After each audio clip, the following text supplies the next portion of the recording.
They said the house on Meeting Street was cursed, but curses don't begin in walls. They begin in choices. And on the morning of September the 14th, 1857, the servants who entered Judge Grimball's study stepped into something far worse than a scandal. They stepped into a silence so thick it bent the air, a silence that smelled of death and laudanum. 2 bodies. The judge's wife, pale, serene, her hands folded as if she'd been placed in prayer, and beside her, Isaiah, her enslaved servant, barefoot, eyes open, reaching for her shoulder that he would never touch. Between them, the empty bottle, like a signature written by someone who wanted this story buried, not told. But the walls of Charleston whisper when the powerful pretend not to hear. Because the story they told, a tragic affair, a forbidden love, a suicide pact, was a lie. Catherine Grimball had been dead for 12 hours before Isaiah's body was placed beside hers, and when the coroner's report came out, it had only 4 lines. 4 lines to erase 2 lives and protect a city's illusion of order. You see, Charleston in 1857 was a city built on denial, a glittering facade masking rot. Its aristocrats believed themselves chosen by Providence, their laws divine, their bloodlines sacred. Behind their iron gates and Spanish moss, every smile was a mask, every secret a blade. And at the heart of it all stood Judge Nathaniel Grimball, a man known for his integrity, feared for his intelligence, and quietly despised for his mercy. Because he had done the one thing no man of his rank was supposed to do, he had ruled against other slaveholders. That act alone made him dangerous. And when his wife was found dead beside a man she'd once taught to read, something punishable by law, Charleston didn't just see sin, it saw opportunity. The kind of opportunity that erases truth, burns evidence, and seals archives under a weight of elite signatures. 47 of Charleston's most powerful men petitioned to bury the case forever, and within months, 3 witnesses were dead, all natural causes. But history has a way of bleeding through sealed paper, and buried inside the Charleston County archives, beneath layers of dust and deception, were fragments of a truth so corrosive, so humiliating to the old order, that even in whispers it could ruin bloodlines. This wasn't about a woman's indiscretion. It was about control. It was about a ritual of silence, one practiced by institutions that still exist in new forms today. Because once you see what really happened inside that study, you understand something the powerful never want you to grasp, that their morality is performance, and their justice, selective mercy, painted as divine law. So before we go deeper, ask yourself, why would 47 men risk their reputations to seal one file? What was inside that room that terrified the city built on control? And more importantly, who killed the judge's wife? And why did they need her slave's body to tell their story? Stay close, because once you hear what happened next, you won't see Charleston, or the idea of justice, the same way again. Charleston called itself the cradle of civility. But civility is just cruelty in silk gloves. The men who ran that city understood that power survives not by truth, but by performance. Every Sunday they filled the pews of St. Michael's, whispering scripture while their wealth came from chains. Every courtroom was a theatre, every verdict an act of preservation, every judge a priest of the illusion that order and morality were one. Nathaniel Grimball had mastered that illusion. He knew when to speak, when to withhold, and when to let silence do the work of a sentence. He was precise, respected, and unlike most men of his class, he still believed the law could be something more than a weapon.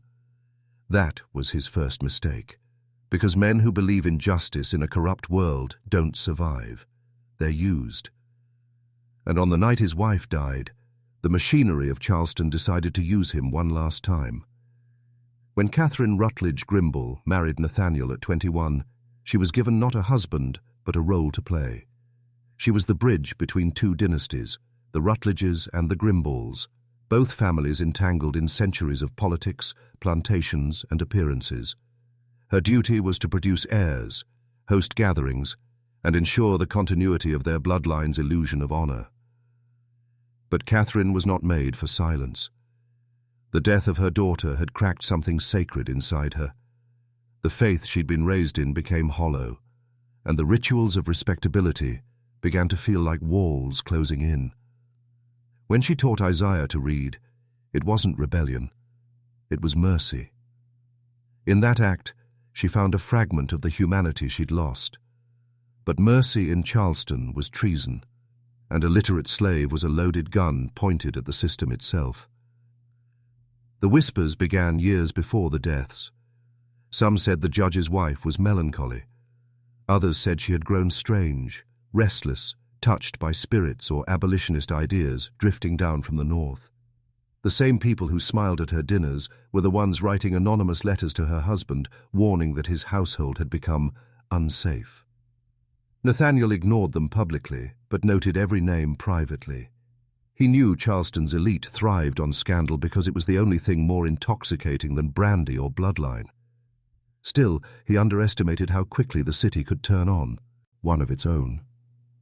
He didn't yet understand that in Charleston, truth was not what happened. It was what powerful men agreed had happened. That understanding came too late. Because when the sheriff arrived that morning, it wasn't to investigate, it was to confirm a narrative already written. The report of laudanum poisoning, the staged positioning of the bodies, even the absence of struggle, it was all choreography. The coroner's 4 lines were not incompetence. They were obedience. Each word chosen not for clarity, but containment. 4 lines to erase motive, to silence inquiry, to protect the dignity of a city that had none. And when 47 signatures appeared on the petition to seal the case, that was not grief. It was the handwriting of conspiracy. 3 of those signatures belonged to men whose fortunes depended on the Grimball family's law rulings. 2 were sitting judges. 1 was a banker whose ledgers held the debts of half the plantation class. They were not protecting Nathaniel, they were protecting themselves. Because if the truth came out, that the judge's wife had died not from passion but from poison, not from shame but from manipulation, it would unravel an entire network of corruption disguised as propriety. Charleston could not afford that. So the machinery did what it always does. It rewrote the story. Nathaniel retreated into isolation, and the whispers grew. The city decided for him what his life meant. To some, he was a cuckolded husband. To others, a cold conspirator who killed his wife and servant in rage. To his enemies, it was divine justice. A man who defied his peers finally brought low by scandal. And while the gossip burned through parlors and taverns, something quieter unfolded behind closed doors. Files disappeared. Letters were intercepted. The doctor who signed the death certificate moved to Savannah and was found dead 3 months later. His throat slit in what was called a robbery. The sheriff resigned, citing ill health. His deputy vanished on a riverboat bound for New Orleans. And the house on Meeting Street, its windows shuttered, its silence absolute, became a tomb not just for 2 bodies, but for everything the city could not bear to name. But secrets are alive things. They breathe through cracks in walls, through the paper fibers of sealed documents, through the nightmares of those who think they've buried them. And Charleston was not done with the Grimball name. Because what none of those men understood was that Nathaniel had kept a ledger of his own, not of debts, but of sins. He had written down every whisper, every meeting, every signature that betrayed truth for power. And somewhere inside that locked house, between the smell of tobacco and lamp oil, between the ghosts of his wife and Isaiah, that ledger waited. When historians finally uncovered fragments of it decades later, the handwriting trembled, but the message was clear. Truth was not the victim, it was the motive. The tragedy of Catherine Grimball was not a love affair. It was an execution. And Isaiah was not her lover. He was her witness. He had seen something that threatened to expose not just the men who ruled Charleston, but the unseen order behind them. That's why he died. That's why his body was used as a prop to write the story they needed. You must understand this. Every empire, ancient, religious, or modern, depends on controlling narrative. They call it justice, morality, patriotism, but beneath the words lies the same machinery. Manufacture the story, erase the evidence, reward obedience, punish curiosity. The system doesn't fear crime, it fears awareness. And the moment awareness spreads, it becomes heresy. In 1857, that heresy had a name, Catherine Grimball. And the cost of her mercy was her life. Soon we'll go deeper, into the night before the murders, into the private meetings that reshaped Charlesty's hierarchy, and into the network of men who ensured the truth would never be spoken.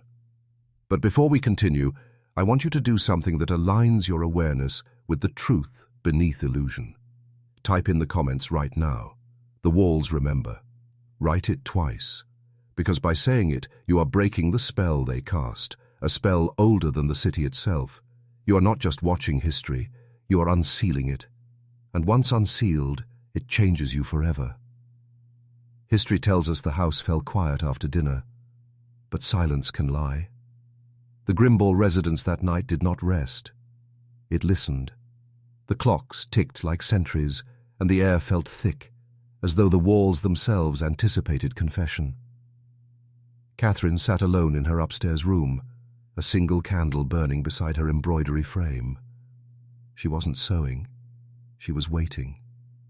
For hours, she'd rehearsed words she feared might damn her, words she intended to speak to her husband before dawn. Downstairs, Nathaniel's study glowed faintly with lamplight. He was not working either. He was reading something he wasn't supposed to possess. A letter addressed to him but delivered by mistake. A letter that carried the kind of truth that kills reputations and rearranges history. That letter came from Richmond, written by a journalist who had attended the Vanderhorst dinner days earlier. It contained a single line that changed everything. The matter of the coded ledgers must not reach Judge Grimball's hands. It referred to plantation accounts, a web of transactions proving that Charleston's judges, senators, and even churchmen had laundered fortunes through human bodies, falsifying deaths to collect insurance on enslaved laborers who were still alive. The Grimballs' own plantation had been used as a cover in the scheme without Nathaniel's knowledge. His wife had discovered this while managing household finances, and Isaiah, her quiet student, had helped her read the ledgers. Together, they had uncovered something worth killing for. By the time Catherine realized what those numbers meant, it was too late. Letters had been intercepted, and the same men who toasted her husband's honor were now arranging her silence. Isaiah warned her that the driver who brought supplies to the house had been questioned by men he didn't recognize. Dinah found strange footprints near the garden gate, and the judge himself, though unaware of the full truth, had begun to feel the pressure of unseen forces tightening around his life. The invitations to dinners stopped. The conversations in court changed tone. Old allies avoided his eye. Charleston had already made its decision. The Grimballs had become a liability. That night, as the household settled, 3 visitors came to the study door. They were not announced by the servants, and their names were never recorded, but fragments from Nathaniel's later writings give us clues, men he once trusted, now emissaries of the city's preservation. They spoke to him of order, of public good, and of unfortunate consequences. Their message was veiled but unmistakable. The truth Catherine had uncovered must never reach daylight. The cost of disobedience, they said, would not fall only on him. Nathaniel was a man of law. He knew a threat when he heard one. What happened next remains debated, but one thing is certain. When those men left, Nathaniel did not follow them to the door. He sat in that study long after midnight, staring at the letter from Richmond, understanding at last that his wife's curiosity had become her death warrant. Upstairs, Catherine prayed, not for salvation, but for the strength to tell him everything. She intended to leave Charleston. She had arranged passage north with the help of a free woman she'd met through church charity work. Isaiah was to go with her as a witness to what they had found. The Saudite, I would take copies of the ledgers, deliver them to a northern publisher, and expose the system that masqueraded as righteousness. But courage can't outrun timing. Around 1 a.m, the study door opened again. This time it was Isaiah. His hands trembled as he held out a small stack of papers bound with twine, Catherine's copies. "She said you should see these tonight, sir," he whispered, "before she speaks to you." Nathaniel took them without a word, scanning the columns of numbers, the cross-references between plantation deaths and insurance claims, and the signatures, names of men he had dined with, names of men who now sat on Charleston's highest benches. In that moment, the judge understood the full shape of the cage he'd been living in. At 2 a.m., witnesses on the street later recalled seeing lights flicker in the Grimball study, as if a lamp had been knocked over and relit. Inside, Catherine had come down the stairs, drawn by the sound of voices. She found her husband pale, sweating, the papers scattered before him. He looked up at her not with anger, but with despair. "You should have told me," he said quietly. She replied, "I tried, but you were always defending a system that would never defend you." That was the last honest exchange between them. There are gaps in the record after this moment, hours erased from every testimony. But at dawn, when Samuel unlocked the study door, Catherine lay on the carpet, peaceful as if asleep, and Isaiah's body beside hers, positioned with deliberate care. The doctor later admitted in a private note that the poison in Catherine's veins was older than the residue in Isaiah's stomach. Someone had killed her earlier, staged the scene, and used Isaiah's death to complete the performance. The question that remains, who locked the door from inside? Who wrote the play? Nathaniel claimed it was suicide. Others said madness. But the truth that leaks through time is simpler and more terrible. The house had been entered again in the small hours. 3 men returned through the garden gate, figures described by a passerby as gentlemen cloaked despite the heat. They carried nothing out, but they left behind a story carefully arranged for discovery. The walls had seen everything, and though they could not speak, they absorbed the vibration of deceit like lungs inhale air. In the following weeks, Nathaniel refused to leave the house. He told the servants to burn the ledgers, but they didn't. Dinah hid them beneath the floorboards of the carriage house, wrapped in wax cloth. She whispered to another servant, "The walls remember." That phrase became legend among Charleston's black community, passed down quietly for generations, an oath to never forget what truth costs when the powerful rewrite history. And yet, memory alone isn't justice. The cover-up that began that night shaped the city's destiny for decades. It taught Charleston how to bury scandal beneath charm, how to dress cruelty in manners, and how to turn lies into heritage. Every society learns this lesson eventually. Ours just calls it something different: public relations, national security, or preserving faith. The mechanisms haven't changed, only the language has. When we continue, we will step beyond the crime scene and into the afterlife of corruption itself, into the sealed petitions, the coded meetings, and the secret order that used the tragedy to consolidate control.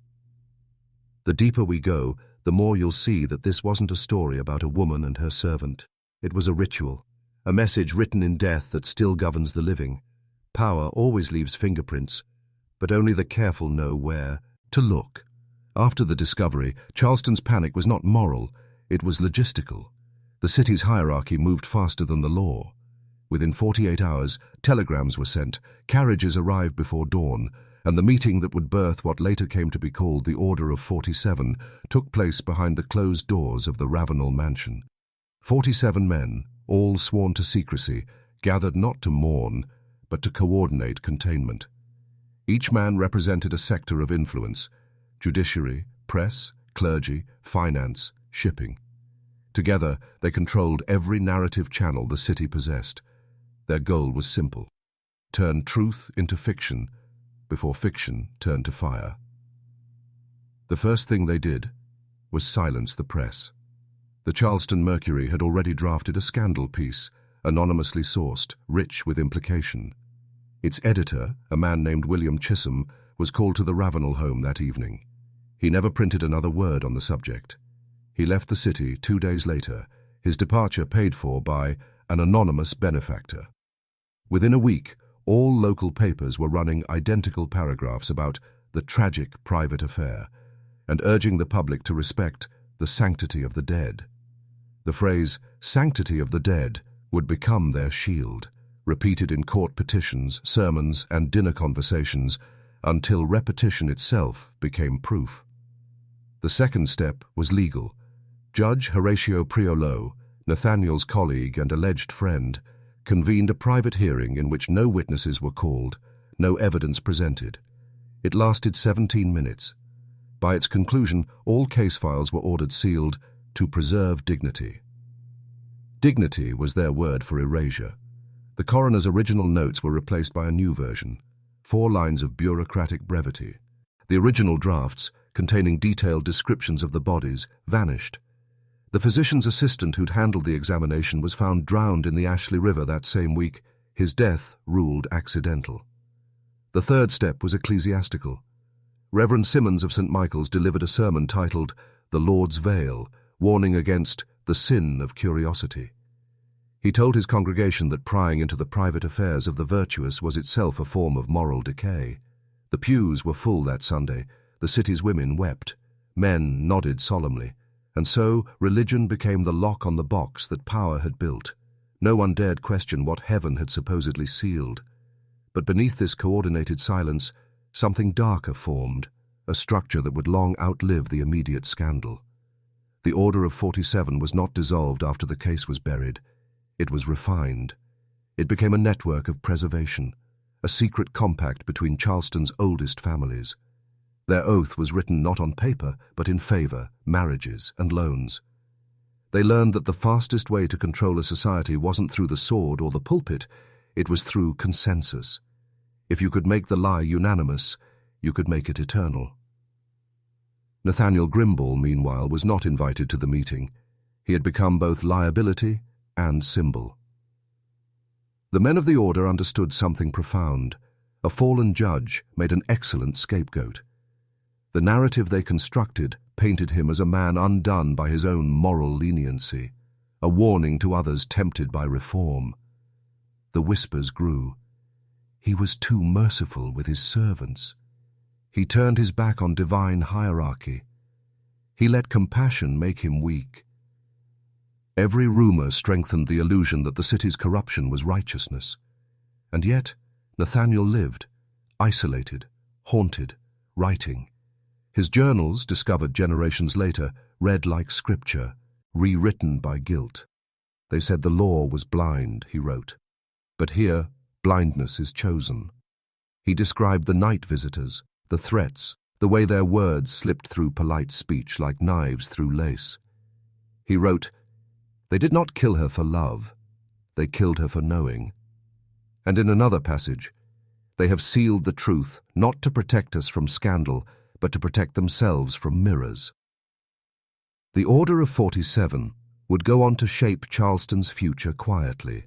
Its members intermarried, expanded into banks, universities, and trade councils.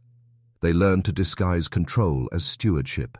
By the early 1900s, their descendants occupied nearly every seat of civic power in the city. When the archives were modernized in 1924, the sealed box containing the Grimball case was misplaced. When historians in the 1960s asked about it, they were told it had succumbed to water damage. Yet the petition signatures remained in the records, a roll call of the men who rewrote history. Each name represented a philosophy that still echoes today: manage perception, weaponize morality, bury the inconvenient. The Order's creed wasn't written, but if it were, it would say this: truth is dangerous. Control the story, and you control memory. Control memory, and you control belief. Control belief, and you never have to confess. Nathaniel died 3 years after the scandal, officially of consumption.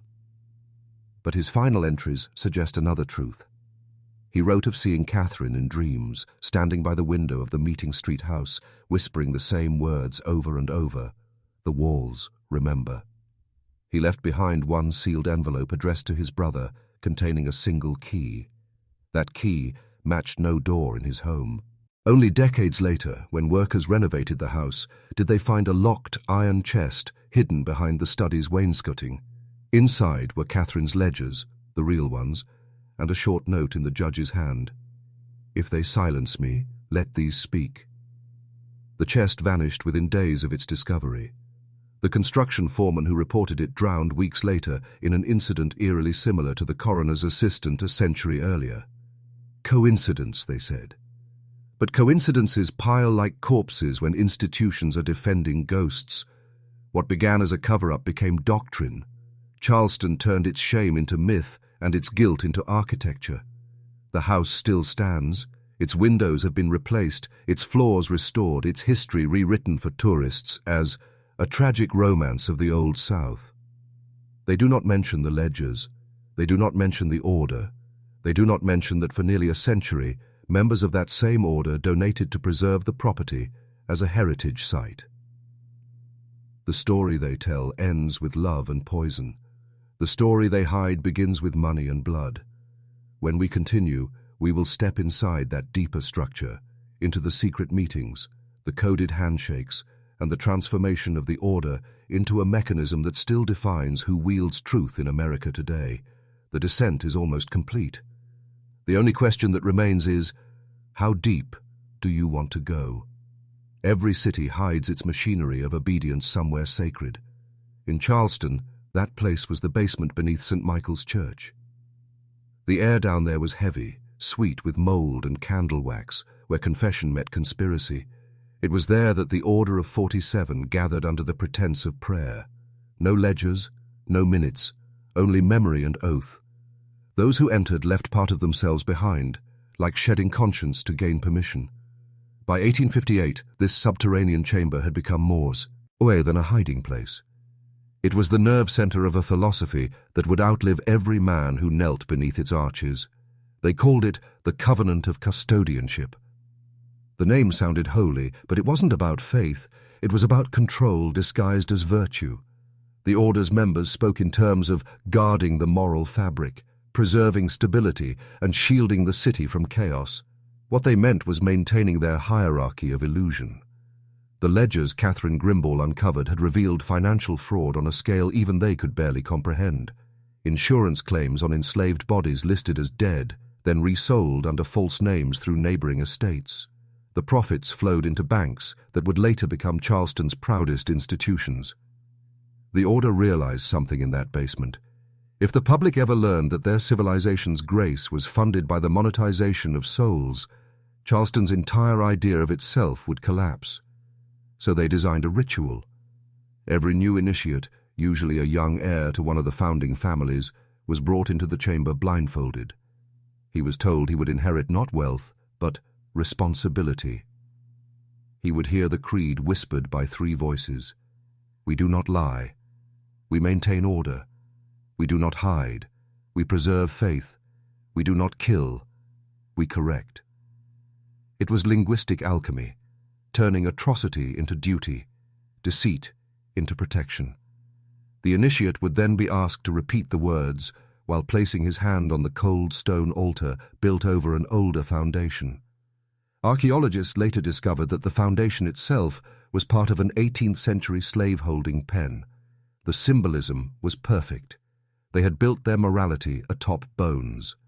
From those ceremonies emerged a template, a psychological structure that would echo through generations of governance, religion, and business. The first principle: own the definition of good. If you decide what morality means, you never have to answer to it. The second: sanctify secrecy. Make the hidden feel sacred, and people will defend their own ignorance as if it were faith. The third: weaponize shame. When truth threatens exposure, turn curiosity into sin and doubt into blasphemy. With these three tools, the Order didn't just protect Charleston, they rewired its mind. By the 1870s, after war and Reconstruction, many assumed the Order had dissolved. It hadn't. It adapted.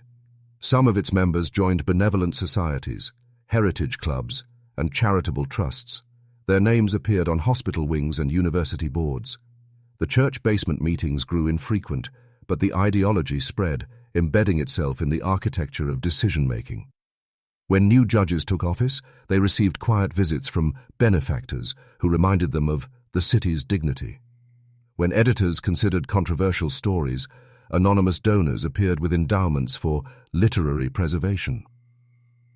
They didn't need to threaten anymore, they had refined influence into habit. And yet, echoes of that chamber persisted. In 1902, a custodian discovered carved initials beneath a replaced floor tile, 47 names arranged in concentric circles with the words, Veritas non expedit, truth does not serve. The church sealed that section during renovation. Officially, the carvings were attributed to bored seminarians. Unofficially, descendants of the order attended the reopening ceremony, standing shoulder to shoulder, smiling for photographs. Some of them carried the same surnames as those on the original petition to seal the Grimball case. By the mid-20th century, the order had ceased to be a formal brotherhood. It had become something worse: culture. The rituals of control were no longer performed in candlelight. They were enacted through policy, prestige, and exclusion. The city learned to maintain two faces, one for tourists, one for archives. Historical societies romanticized the antebellum era, scrubbing the blood from every narrative. When the Grimball name appeared in museum exhibits, Catherine was labeled a troubled soul, Isaiah an unfortunate participant. The official summary reduced rebellion to emotion and erased intention. The lie had matured. But something strange began happening as the 20th century waned. Documents resurfaced. The hidden became visible. A surviving fragment of Nathaniel's ledger, found inside a private law library, described the night beneath the church and the men who call silence sacred. It was dismissed as delirium until a historian named Dr. Miriam Corthen traced the financial lineage of several prominent Charleston families back to the exact fraudulent ledgers Catherine had exposed. Weeks before she could publish, her office was broken into. Her notes disappeared. The locks on her door showed no damage. Patterns repeated like hymns: discovery, suppression, tragedy. The machinery hadn't vanished, it had evolved. The chamber beneath the church was long sealed, but its philosophy now lived in the boardrooms of banks, in city councils, in foundations that curated acceptable history. What had once been ritual became reflex. They had perfected invisibility. You could not accuse a secret that everyone had learned not to see. Understand this: institutions do not die. They molt. They shed symbols, adopt new language, and present new faces to keep their essence intact. The Order of 47 became a legacy of unspoken alignment, a code shared between those who benefit from silence, and Charleston became its monument. Tourists wander its cobblestone streets, admiring architecture funded by deceit, taking photos beneath oaks whose roots wrap around unmarked graves. They don't know that the city's charm was engineered to anesthetize memory. The walls are beautiful because beauty distracts. Now imagine the judge's study still standing, its floor polished for visitors.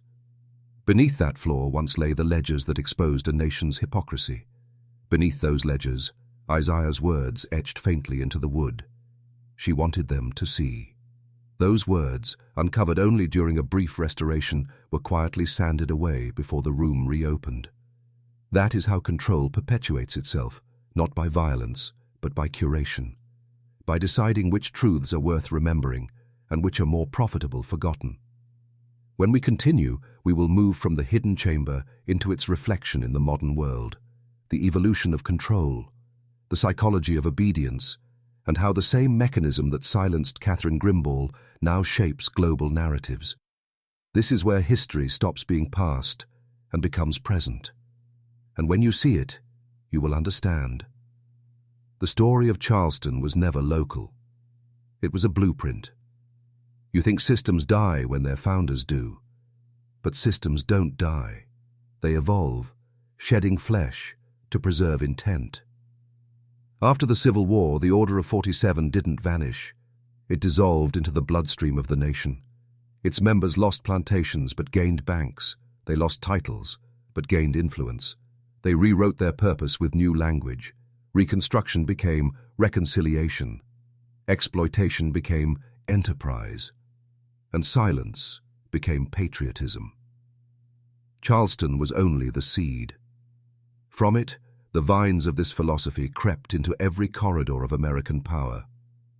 By the 1880s, descendants of the order were professors, bankers, journalists, bishops, politicians. They'd mastered the art of survival by adaptation. Never overt control, only influence disguised as virtue. The children of the men who met beneath St. Michael's Church now sat on the boards of rail companies, universities, and newspapers. They no longer swore oaths in candlelight. They swore them in policy meetings, through foundations, through non-partisan institutions dedicated to public good. The words changed, but the architecture remained: control truth, direct morality, shape the collective memory. One of the order's heirs, Edward Grimble III, the judge's great-nephew, became editor of the Charleston Courier in 1909. He published history columns glorifying antebellum life as a civilization of grace and order. He replaced the word enslaved with servants, rewrote brutality into nostalgia, and framed rebellion as tragedy. His writings became textbooks by 1920. Generations of schoolchildren learned that Charleston's elite were defenders of virtue, not architects of bondage. This was the new method of silence, not censorship, but education. If you can shape what the next generation believes, you no longer need to hide the truth. You can erase its meaning. By mid-century, the families of the order had extended their reach into the judicial system again, not through bloodline, but through influence networks, scholarships, clerking positions, campaign donations. One of the most prominent Supreme Court justices of the 1950s trained under a Charleston-born mentor who taught that law must serve order before justice. That phrase was nearly identical to the Latin carved beneath St. Michael's floor a century earlier. Veritas non expedit. Truth does not serve. They had taken an idea born in conspiracy and translated it into institutional philosophy. Then came television. For the first time, the public could see what power looked like. And so, the order's descendants adapted again. They entered media boards, advertising agencies, production studios, industries that manufacture perception. They didn't need to tell you what to think. NK. They only needed to shape what you found thinkable. The plantation system had become narrative architecture. They understood something most people still don't. Stories don't just entertain. They encode hierarchies. The same techniques that once buried the Grimble scandal now bury inconvenient realities in modern times, dressed in different clothing, security briefings, public relations, editorial standards. And through it all, Charleston remained the prototype, a city that learned how to monetize memory while sterilizing conscience. When the civil rights era began, descendants of the order funded museums about heritage, curated exhibits that ended just before the uncomfortable parts began. They called it preservation. What they preserved wasn't history. It was control. Every polished plaque, every reenactment, every whitewashed tour through cobblestone charm was another verse in a lullaby meant to keep the past asleep. But silence breeds resistance. In 1984, a young archivist named Ruth Cawthon, granddaughter of the historian whose notes vanished, stumbled across microfilm labeled Ledger B12.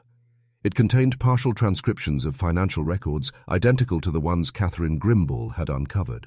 When she brought them to the local university, she was told to focus on verified documents. Weeks later, her access credentials were revoked and the microfilm was reclassified. The reason given: potentially defamatory content. The file disappeared. Within months, the Cawthon family home burned under suspicious circumstances. The cause: electrical fault. History, once again, self-corrected. But here's the truth. Systems of silence are never fully sealed. They depend on belief to function. They depend on ordinary people choosing comfort over curiosity, on citizens mistaking obedience for morality. That's how power maintains itself, not through force, but through the seduction of belonging. The Order of 47 didn't need to command. They just needed to create a world where questioning them felt inappropriate. And they succeeded, because most people would rather protect an illusion than confront its architects. That's why, even today, you can walk through Charleston's historic district and see the ghost of their mastery. Street names unchanged, statues polished, churches lit for tourists. None of them mention the chamber beneath St. Michael's or the ledgers of false deaths. Because truth, to this system, has always been an inconvenience. Their great victory wasn't hiding what happened. It was convincing the world to stop looking. Every generation inherits this silence differently. Some inherit it as loyalty, others as shame, most as indifference. And that indifference is the final product of centuries of manipulation. You don't have to lie when you can teach people that truth doesn't matter. That's how history becomes hypnosis. That's how control becomes culture. But you're not watching this because you're indifferent. You've already begun to wake up. So, if you understand what this means, if you see how deep this inheritance runs, type in the comments, "I break the silence." Type it twice, because every spell of control begins with language, and every revolution begins when language is reclaimed. The Order of 47 never died. It just shed its name. By the dawn of the 20th century, the ideology that began beneath the church in Charleston had become an untraceable inheritance, an invisible doctrine whispered from mentor to protege, embedded not in bloodlines, but in systems. When industries replaced plantations, when bureaucracy replaced the pulpit, and when data replaced ledgers, the Order's philosophy found its new host. It didn't need a secret meeting anymore. The world itself had become its chamber. Power had discovered something more efficient than secrecy, bureaucracy. The great lesson of the Order. The C. Reed that had once sealed a coroner's report with 4 lines was that truth doesn't need to be hidden if you can drown it in information. And that is how the modern ghost network was born. It wasn't a conspiracy of men in cloaks. It was a convergence of incentives. Bankers, media owners, policymakers, and intelligence architects, all operating under the same unspoken principle: preserve the system, no matter the story. After the Second World War, as America's influence expanded, a quiet migration began. Charleston's surviving families, with their centuries of experience in managing public morality, joined Washington's new bureaucratic class. Their descendants staffed cultural committees, advisory boards, psychological warfare divisions. They were polite, educated, pragmatic. They no longer called themselves the Order, but when they spoke of social cohesion, stability of belief, or controlled narrative environments, they were echoing the same oaths once whispered beneath St. Michael's. In 1947, a century after Catherine Grimball's death, the CIA's Psychological Research Branch was founded. Its first internal paper carried a phrase nearly identical to the Order's creed. Information must be managed to protect faith in institutions. Coincidence? Perhaps. But the descendants of Charleston's elite were among its early donors and advisors. The city that once sealed truth in a box had now taught a nation how to seal it in policy. The 1950s brought the age of television, mass hypnosis wrapped in optimism. The network model was perfect for control. Like the church sermons that once preached obedience in Charleston, the glowing screen offered curated morality at scale. Every smiling anchor, every patriotic theme song, every moral drama about order versus chaos repeated the same message. Trust the system.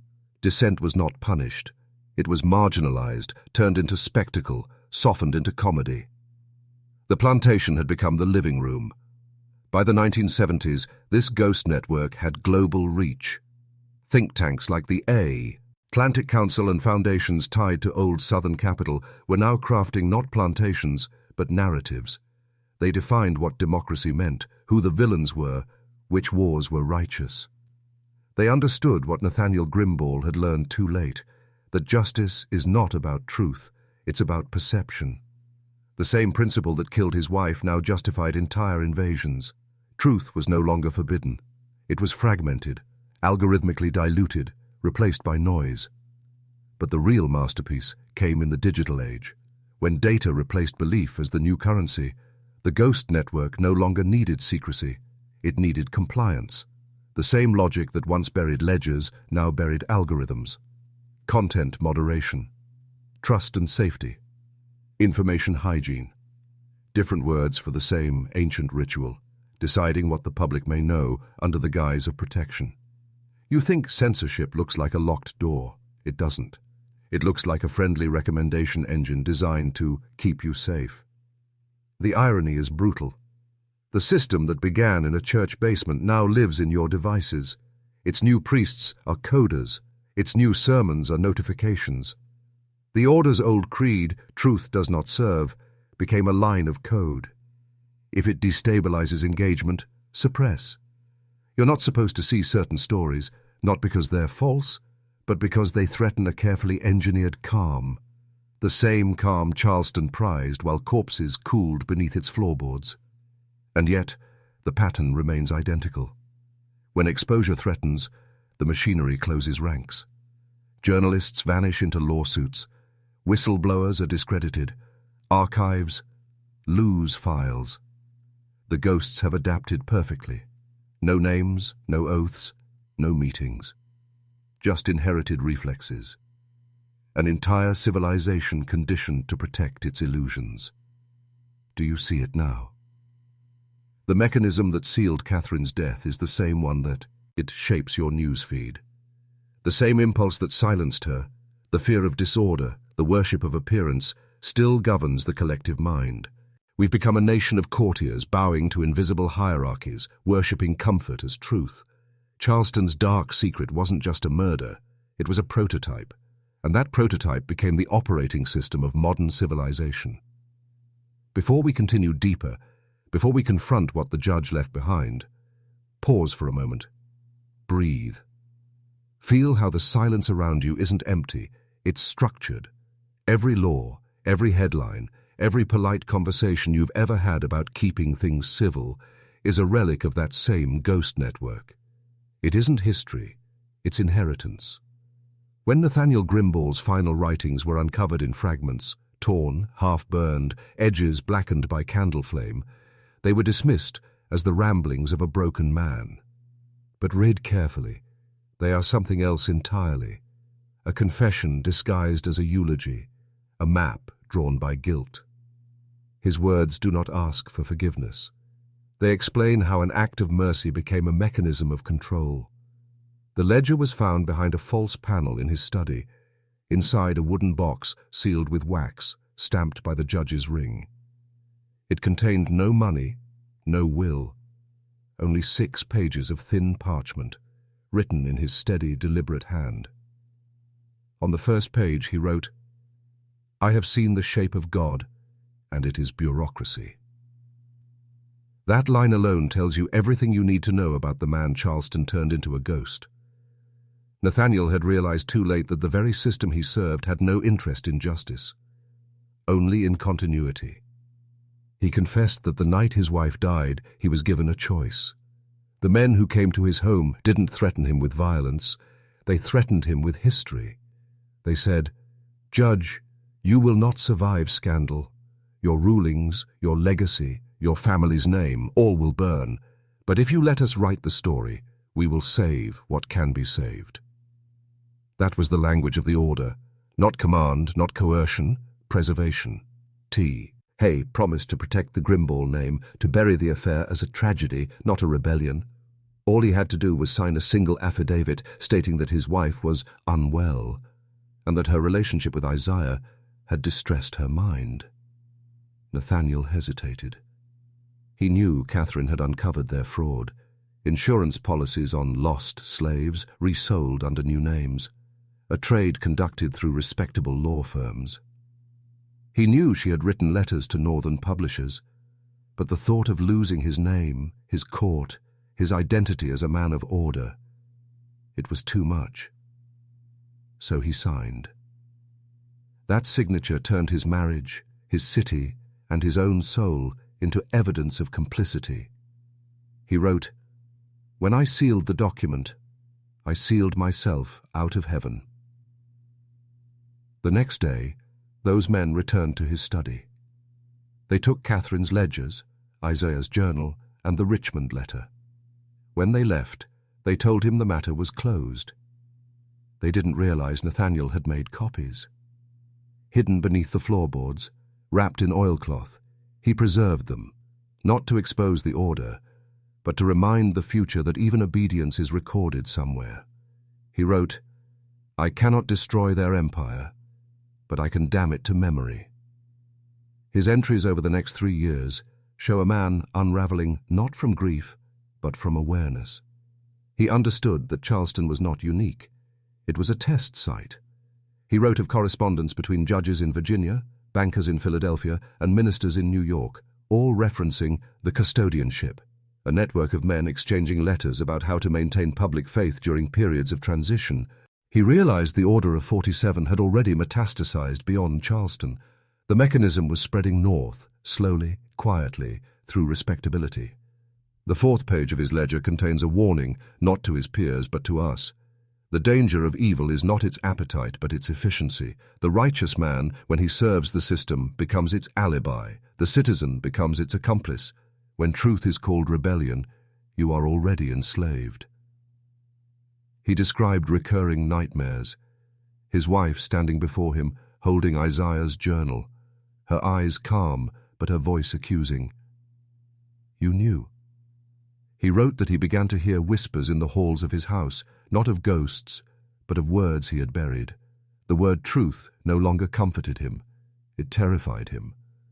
Because he realized what the order had always known. Truth is not the opposite of power. It is its rawest form. Whoever controls its access controls the soul of civilization. By the final page, his handwriting shakes. He writes of a final visitor, a young clerk sent by Judge Priolo to collect unfinished papers. Nathaniel gave him nothing. Instead, he handed the clerk a sealed envelope and said, "There are no secrets, only evidence misplaced by time." That envelope, according to the last line of the ledger, contained a single sheet of paper on which he had rewritten the order's creed, Veritas non expedit. Then beneath it, in his own trembling hand. But silence serves nothing. The envelope was never found. The clerk's name appears once in Charleston's census records, then disappears. Some say he fled north, others that he joined abolitionist circles in Boston under a new name. But fragments of Nathaniel's final writings surfaced again decades later in a private collection auctioned quietly to a historical society that never published them. The cycle repeated: discovery, suppression, profit. Historians describe the Grimball affair as Charleston's great tragedy. They call it scandal, infidelity, mystery. But it was none of those things. It was a crucible, a moment when a single act of conscience collided with the machinery of order and revealed its true purpose. Catherine tried to tell the truth. Isaiah tried to preserve it. Nathaniel tried to contain it. And the order turned all three into symbols of warning. They wrote morality as myth, guilt as heritage, and silence as virtue. That was their genius. Every generation since has replayed that same pattern on larger stages. Every sealed document, every classified archive, every story rewritten for the sake of stability echoes that moment on Meeting Street. We live inside the aftermath of the judge's signature. His fear became our structure. His silence became our inheritance. The story of Charleston ends where all forbidden histories do, not in revelation, but in reflection. Nathaniel Grimball's final act was not confession, it was construction. He built a mirror and left a key. The mirror was the system itself, the legal, moral, and spiritual machinery he helped sustain. The key was his ledger, not as a weapon, but as a test. He knew the system's greatest defense was not its secrecy, but our willingness to live inside its reflection. We see ourselves in it every day, disciplined, civil, moral, and blind. What Nathaniel understood too late was that the order never intended to rule people. It intended to rule perception. The same hierarchy that sealed his wife's murder taught the world to mistake obedience for peace, image for integrity, and silence for wisdom. The mirror worked so perfectly that generations looked into it and saw order, not oppression. It didn't need guards or guns. It just needed stories. Stories that told you what good people do, how good nations behave, what truths are too dangerous to ask. The key, though, that was his vengeance. He wrote, "The truth I buried is not in the paper. It is in the repetition. When you see the same silence wearing new clothes, you will know the machine still breathes." He was right.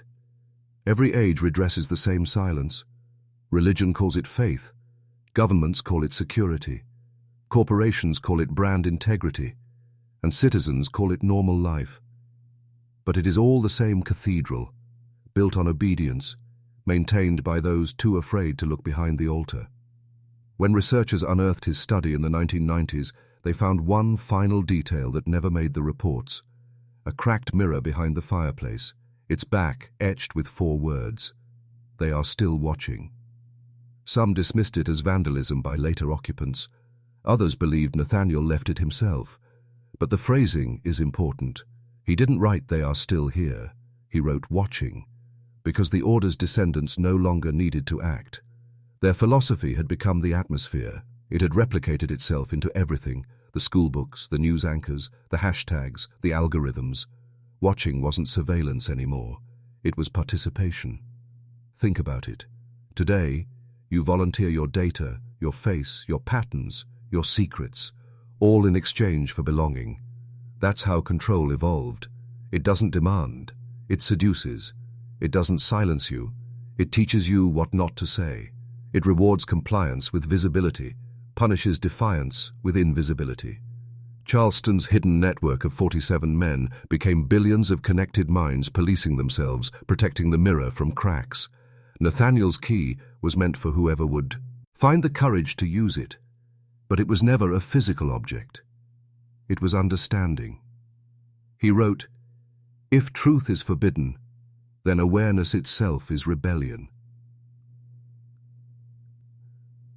The moment you see the pattern, the spell fractures. The machinery loses one more believer. That's why they fear awareness more than revolution, because awareness cannot be destroyed. It only spreads.